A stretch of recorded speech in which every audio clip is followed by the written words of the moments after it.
जय श्री माता जी। आप सभी को मेरा हार्दिक नमस्कार। एक चीज़ बताने के लिए मैं यहाँ हूँ कि सहज योग की क्या महत्ता है। हम लोग बहुत सारे योग के बारे में जानते हैं और ये भी जानते हैं कि कोई भी विधा गलत नहीं होती, बुरी नहीं होती, ना कोई धर्म बुरा होता है। उसको न समझ पाने वाले लोग अलग बात है कि उसको समझ नहीं पा रहे हैं, उसकी गहनता को नहीं पकड़ पा रहे हैं। मुझे बस यही कहना है कि हम अगर किसी भी ईश्वर को स्वरूप को मानते हैं, जो ई है, जो बड़ी ई है ना, वही मदर पावर है ईश्वर में। अगर ये मदर पावर नहीं रहेगी तो क्या होगा, वह नश्वर हो जाएगा, वह नष्ट हो जाएगा। तो किसी भी धर्म में माँ की शक्ति को हमेशा बड़ा माना गया है। लेकिन क्या होता है कि हम अपने घर में ये तो कहते हैं कि ये मेरी माँ है, तो चलिए आप थोड़ी इज्जत दे देते हैं, लेकिन उस माँ का अर्थ एक स्त्री शक्ति होती है। स्त्री को कितना मान आपने दिया है ना। घर में जब स्त्री आती है, जो विवाहिता स्त्री है, जो भी ये बहन है, बेटी है और कुछ, उसको आप कितना मान दे रहे हैं। तो वो मदर पावर की बात की गई, जिसमें लोगों को लगता है कि बस हमारे जन्म जिसने दिया, हम सिर्फ उसी को माँ समझ करके कार्य कर रहे हैं। यहीं आके गलती हो जाती है और लोग अपने धर्म से धीरे धीरे हट जाते हैं। हमें बताना पड़ेगा कि ऐसा कौन सा कौम है, कौन सा धर्म है जिसमें स्त्री की महत्ता नहीं है। चलिए, स्त्री शक्ति को मानने में बहुत सारे लोग को मैंने देखा है कि वो कोई कथा कहेंगे, कोई भी पूजा भाव कर रहे हैं, कुछ भी चल रहा है, आपने ईश्वर की मूर्ति लगा रखी है, उनकी तस्वीर लगा रखी है, लेकिन वहाँ जो माँ की जो शक्ति है वो नदारद होती है। हाँ, जब राधा कृष्ण की शक्ति होती है, श्री सीताराम जी की शक्ति होती है, मानिए वो जब वो राम जी माँ सीता के साथ खड़े हो जाते हैं तो निश्चित ही वह वैभवशाली पूजन होता है। जब राधा जी के साथ श्री कृष्ण खड़े हो जाते हैं, वहाँ पे जो दृश्य होता है वो वैभवशाली होता है। इसी तरह से सहज योग में भी मातृशक्ति का बहुत ही आदर है और वह मातृशक्ति हर किसी के भीतर है। हम चाहे लाख कह लें कि हम इनके पुजारी, हम उनके पुजारी हैं, हम सभी लोग ना अंततः शक्ति के ही पुजारी होते हैं। हम भगवान से भी शक्ति मांग रहे होते हैं और शक्ति हमेशा स्त्री ही होती है। स्त्री में वो त्रिगुण शक्ति होती है। तो जब भी भगवान की पूजा करते हैं तो हम साथ में स्त्री शक्ति को रखते हैं। यहाँ पे सहयोग में माँ की शक्ति को सबसे ऊपर में रखा गया, प्रभावशाली है, जिसे श्री सदा शिव और आदि शक्ति। श्री सदा शिव बिल्कुल कार्य नहीं करेंगे जब तक उनकी आद्या शक्ति कार्य न करे।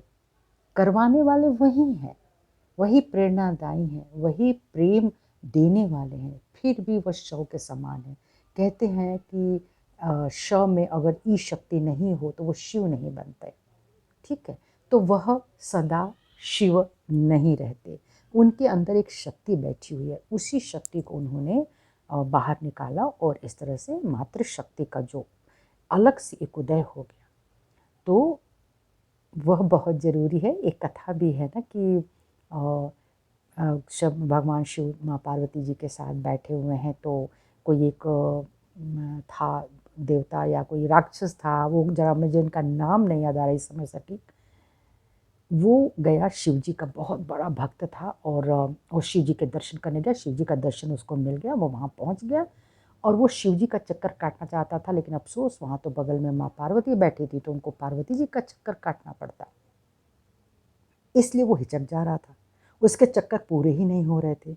यह देखकर शिव जी मन ही मन मुस्कुराने लगे कि ये महामूर्ख व्यक्ति है, पार्वती जी पृथक है ही नहीं उनसे। तो पार्वती जी को भी बहुत गुस्सा आया। गुस्सा मतलब वो देवी का जो गुस्सा था कि तुम्हारी नासमझी का गुस्सा था कि तुम्हें इतना भी नहीं पता कि शंकर जी के बगल में जो बैठा है वो भी कितना आदरणीय होगा। तो माँ पार्वती जी उसी समय भगवान शिव के अंदर समा गई। जब समा गई तो प्रभु का जो स्वरूप था वो अर्धनारीश्वर का बना। उस अर्धनारीश्वर को उनको परिक्रमा करनी ही पड़ी, क्योंकि वह समझ गए कि बिना शक्ति के प्रभु अपना दर्शन देते ही नहीं है, वो बिल्कुल अपने को शव की तरह रख लेते हैं। तो यानी मातृशक्ति का बहुत महत्व है। इसीलिए किसी भी धर्म में अगर माँ का अभाव है, यानी स्त्री शक्ति का अभाव है, वह कभी पूरा नहीं होता। इसीलिए किसी घर में यदि स्त्री शक्ति का अभाव है, वो घर कभी पूरा नहीं होता। वो चाहे वो किसी न किसी रूप में आपके समक्ष होनी चाहिए, आपके लिए माननीय आदरणीय होनी चाहिए। और सभी स्त्रियों का इसीलिए कहा जाता है, मैं बात यहाँ पुरुषों की कर ही नहीं रही हूँ, पुरुष ही धारण करते हैं। पुरुष अगर स्त्रियों को धारण न करें तो ये जो चालना है ना, उनके समाएगा कौन? तो स्त्री की शक्ति की चालना समाने वाला तो शिव समान बैठा ही, भगवान विष्णु जी बैठे ही, लेकिन जो आदर है, सम्मान है, वह स्त्री का होना ही चाहिए। सहज योग में यही मैं बताने की कोशिश कर रही हूँ कि पहले मातृशक्ति को समझा जाता है, मातृशक्ति की तीनों शक्तियों को समझा जाता है, महाकाली, महासरस्वती और महालक्ष्मी का। महालक्ष्मी का ही वो पथ होते हैं जो श्री विष्णु पथ है, जो उत्क्रांति का पथ है। अगर आपने इसमें से किसी को भी नकारा, महाकाली शक्ति को नकारा, जो इच्छा शक्ति है, डिज़ायर पावर है, जिससे ज़िंदगी को चलना शुरू होता है, जिसकी वजह से हमारा जन्म होता है, वह है महाकाली की शक्ति। वो आनंद दायिनी, प्रहलाद दायिनी, आह्लाद दायिनी है। लेकिन जब वो क्रोधित हो जाती है तो वो फिर समूल नष्ट कर देती है, क्योंकि वो एक संहारक की भी वो शक्ति है, रुद्र की शक्ति है। तो इस तरह से त्रिदेवियों का पूरा सम्मान करना, वैसे तो उनके बहुत सारे स्वरूप हैं। श्री माता जी निर्मला देवी ने वह स्वरूप प्रकट किया, और प्रकट करके क्या किया, वह आपके अपने परम मातृ स्वरूप की ओर लेकर गई, जिन्हें कुंडलिनी शक्ति कहते हैं। कुंडलिनी शक्ति आपकी न जाने कब से, जब से आपका जीवन हुआ होगा, वहाँ से वो शक्ति निर्मित हो रही है। वो पहले आप जलचर हैं कि थलचर हैं कि आप क्या हैं, आप अमीबा हैं, आप क्या हैं, करते करते करते करते जितना आज उत्थान हो गया मनुष्य का, और मनुष्य स्थिति में आया, तो कुंडलिनी भी पूर्णतः आकर के वहाँ पे बैठ गई। तो उनको देखना समझना मनुष्य का ही काम था, लेकिन बिना गुरु के, बिना जाने आप उसको प्राप्त ही नहीं कर सकते हैं, नहीं कर सकते हैं। इसीलिए बड़े बड़े आदि गुरुओं ने, चाहे वो शंकराचार्य जी हैं, मार्कंडेय जी हैं, ज्ञानेश्वर महाराज हैं, तुकाराम जी हैं, यानी जितने भी लोग हैं, सबने कुंडलिनी की बात करी है। बिना कुंडलिनी जागरण के किसी को अपना ज्ञान, अपना आपा वो चिन्ह नहीं सकता। जैसे नानक देव कहते हैं, बिन आपा चिन्हे मिटे न ब्रह्म की काई। और कबीरदास जी उन्हीं को सुरति कहते हैं। तो वो जो शक्ति है, वह श्री माता जी ने सबको प्रदान की। ये नहीं कि एक गुरु बैठे, एक शिष्य के कान में कुछ कह दिए और उनकी जो शिष्यता बन गई, उन्होंने कुछ नियम बांध दिए, उसी में हमको करना है। श्री माता जी निर्मला देवी ने पहले तो कुंडलिनी को जागरण किया। सोचिए, हर एक को काबिल है, नहीं काबिल है। ऐसे महाराष्ट्र में एक बहुत बड़े ऋषि रहे गगनगिरी महाराज जी, उन्होंने यही श्री माता जी से बोला कि आप माँ सबको जागृत कर देती हैं। ऐसे कैसे हो सकता है, किसी ने मेहनत की नहीं की, हम लोग सड़ रहे हैं, गल रहे हैं, तपस्या कर रहे हैं, तब जा कर के तो माने वो अपने आप उत्थित कर रहे हैं ना, अपनी मेहनत से। अभी ये जो युग है ना, इसमें जितनी आत्माएं वो खोज तो रही हैं, पर उनके अंदर अब इतनी शक्ति रह नहीं गई है कि वह खुद को प्राप्त करने के लिए बहुत तपस्या करे। कर तो रहे हैं ये लोग सब जगह जा जा करके, लेकिन क्या मिल रहा है? बिना गुरु के मिलेगा नहीं, और बिना कुंडली जागरण के चाहे आप कितना भी भटक लीजिए, नहीं प्राप्ति होगी, ये सत्य है। तो श्री माता ने सबकी कुंडली जागृत की। और उसके बाद जो दूसरी विशेषता है वो ये है कि आपके हाथों से चैतन्य बहेगा। किनके हाथों से चैतन्य बहा? आज तक हम सभी सहयोगियों के हाथों में चैतन्य आया। कुंडलिनी माँ जब प्रविष्ट करते हैं, षटचक्र का भेदन करते हैं, तो एक निर्मल हवा बहती है, जिसको चैतन्य लहरी कहते हैं। ये सब हमारे आदि गुरुओं ने इनका नामकरण किया हुआ है। तो जब ये हवा बहती है, तब जाकर के आप प्रमाणित कर पाते हैं कि हाँ, अब मेरे को वह योग मेरे भीतर घटित हो गया। मेरे हाथों से, मेरी उंगलियों से, मेरे यानी समस्त चक्रों से एक सुंदर निर्मल बयार बह गई है, जिसको हम यहाँ तो महसूस कर ही रहे हैं, हम अपने उंगलियों के पोरों पे भी महसूस करते हैं, हथेली में भी महसूस करते हैं, क्योंकि ये 5 जो आप देख रहे हैं, ये भी चक्रों के स्थान होते हैं। बीच का जो गहरा हिस्सा है, किनारे किनारे भवसागर है, और जो बीच का गहरा हिस्सा है, पॉइंट है, वो सहस्त्रार है।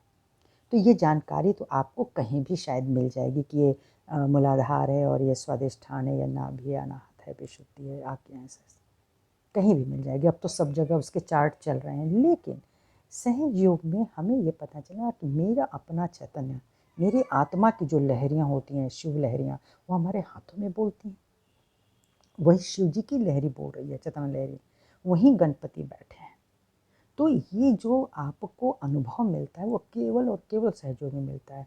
ये लहरियाँ गोल गोल घूमना, मैं किसी को एक सेमिनार था और उसमें मैं जब बता रही थी और उनको हथेली खोल करके जब अनुभव करा रहे थे कि आप देखिए जब आपका सहस्रार खुलता है तो आपके हथेलियों में ऐसे गोल गोल एक स्पाइरल वे में एक एनर्जी का एहसास होगा। फिर आपके सहस्रार पे उन्होंने बोला कि मैं देखिए मैं रेकी करती थी और मुझे ऐसे ऐसे खड़ी खड़ी एनर्जी का मुझे अनुभव हुआ है, लोग ठीक भी होते हैं। लेकिन फिर भी जो मेरे हार्ट में हुआ, जो मेरे हृदय में महसूस हुआ है, आनंद, शांति, वह मुझे नहीं मिला जबकि मैंने मास्टरी करी है। तो इतना खुल के भी कोई बोलता नहीं है किसी जगह के, लेकिन उन्होंने उस सेमिनार में चूँकि उनको आना था प्रोटोकॉल के तहत, इसलिए वो लोग आए और आए तो उन्होंने अपने अपने अनुभव को बयान किया। तो मैं यही बताना चाहती हूँ कि जब हम लोग गणपति पूले में जाते थे, बड़े बड़े जो सेमिनार में जहाँ हजारों हजार लोग आते थे, तो वहाँ पे ना तोरण द्वार बनते थे थोड़ी थोड़ी दूरी पर, और वहाँ पे एक एक दो दो सहजी भाई या बहन हाथ खोल करके, क्योंकि सहज योग की परीक्षा आपकी हथेलियाँ हैं। आपको प्राप्ति हुई है तो आपकी हथेलियाँ बोलेंगी। जैसे कि मोहम्मद साहब ने कहा कि क़ियामत का समय आएगा तो हाथ बोलेगा, रिज़रेक्शन का समय आएगा तो तुम्हारी जुबान चुप हो जाएगी, तुम्हारे हाथ बोलेंगे। एकदम ऐसा लगता था जैसे स्क्रीनिंग हो रही है हम लोगों की। हम लोग चल रहे हैं, हम लोग अंदर प्रवेश कर रहे हैं, लेकिन वहाँ पे जो लोग हाथ खोल कर के बैठे हुए थे, लग रहा था वो हमारी पूरी की पूरी स्क्रीनिंग उनके हाथों में जा रही है। क्योंकि तीसरी विशेषता, सहज योग में आप अपने आप को तो जान ही लेंगे, है ना? जब हमारे अंदर कोई कैचिंग आती है, किसी चक्र में कैचिंग आती है, जब हम लोग हाथ खोल के श्री माता जी के समक्ष प्रार्थना करते हैं, माँ कुंडलिनी के समक्ष प्रार्थना करते हैं कि हमारे भीतर में जो भी कमी है हमें बता दीजिए। और जब हम लोग हाथ खोलते हैं तो आप जैसे ही मान लीजिए ये आपकी जो सबसे छोटी उंगली है कनिष्ठा, ये हृदय चक्र है। तो इस हृदय चक्र में सेंसेशन होगा, या तो इसमें कोई चुभन होगी तो समझते कोई बीमारी है, हार्ट की कोई तकलीफ है, ठीक है। अब उसके और भी इसके अंदर बहुत सारी गहराइयाँ हैं, कॉज एंड इफेक्ट है। तो ये पहला तो मैं बता रही हूँ, तो ये पकड़ में आ जाएगा। तो क्या हो गया, डायग्नोस कर लिया हमने कि मुझे यहाँ पे कोई तकलीफ है, यहाँ पे है, हाँ आज्ञा चक्र में कोई तो तकलीफ आई है, किसी वजह से आई है, नाभि में तकलीफ आई है, विशुद्धि में तकलीफ आई है, स्वादिष्ठान में तकलीफ आई। अब आपके वो पकड़ में आ गया, डायग्नोस करना सीख लिया। और विशेषता, इसके बाद आप जब एकदम आत्मस्वरूप अपने को ध्यान में ले लेते हैं तो आप तुरंत दूसरे के अंदर में जा कर के ना उसकी बात को समझ लेते हैं, कोई क्या कहना चाह रहा है या कौन किस नाड़ी पर बैठा है, उसके चक्र के दोष क्या हैं, वो सब आपको समझ में आने लगेगा। ये कितनी बड़ी बात है, खुद को भी जानो और दूसरे को भी जानो, पहले जानो, अनुभूति लो, है ना। वो कह रहा है मेरे सिर में दर्द है, मेरे ये है, मुझे ऐसा होता है वैसा होता है, आपने भूत है प्रेत है, आपने निकालने शुरू किए। सहज योग में ये पता चल जाता है किस चक्र की पकड़ है और किस तरह से उसको ठीक किया जाता है। तो ये बड़ी अद्भुत बातें, 5 एलिमेंट से सभी दुनिया भी ठीक करती है, लेकिन आप अपने गुरु नहीं बनते, आपको अपना ज्ञान नहीं होता और न ही आप किसी दूसरे को ठीक करने की स्थिति में आ जाते हैं पूरी तरह से, है ना। तो ये सहजों का बहुत बड़ा ज्ञान है, वो है चैतन्य लहरी का मिलना, जो श्री आदि शंकराचार्य जी कहते हैं यही सौंदर्य लहरी है, यही चैतन्य लहरी है। और यही लपटप लपटप यहाँ पे जब बजना शुरू करता है, ये फीलिंग हमको आनी शुरू होती है, तो यहाँ पे ठंडी ठंडी एक हवा आती है जो बाहर से नहीं होती, वो आपके भीतर से आती है कुंडलिनी जागरण के बाद।